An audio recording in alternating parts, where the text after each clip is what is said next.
Let's go with him now in his final lap.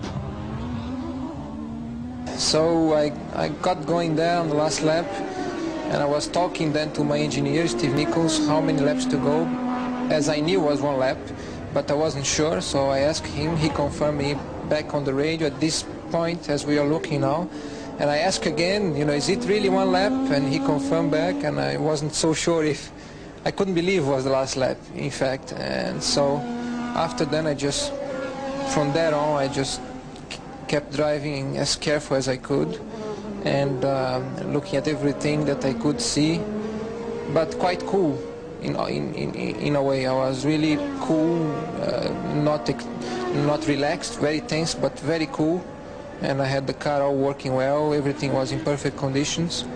So I was just trying to keep within myself all the feelings that I always had, really low profile, and not allow it to go out and maybe make me go mistake. There I look on the hairpin, where were the cars behind me, just to be safe, be away from them, and I was clear, so there was no danger at all. And there I come then for two corners just before the back straight, and just trying to make sure nothing funny goes wrong, and just carry on. I knew I was gonna make at that stage, because even if the engine dies there, I would make to the finish line. So I had just to stay on the circuit, and very careful there, quite slow, as the last time I gone through the quick corner, and coming up to the chicane now, making sure I wouldn't overshoot the chicane and go through.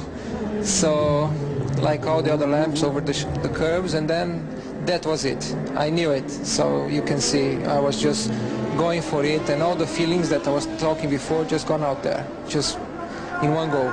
All the joy and all the not so good feelings, because I fought so hard for this, so everything just went out like I never did before, and I was really over the moon.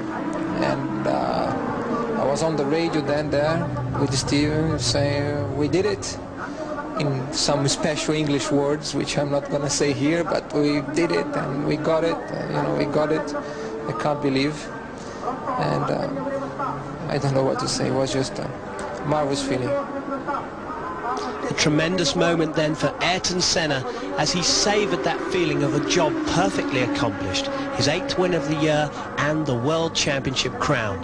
For Thierry Boutsen, his 6th third place of 1988, but for Alain Prost, the confirmation that he wouldn't be world champion this year in spite of all his great efforts. When Ayrton missed a start, I was quite sure to have an easy race. The car was good and no fuel problem, and then I started to have a gearbox problem, and the traffic was also very bad. I was 12 seconds ahead of Ayrton, and then I lost almost everything in 2 laps.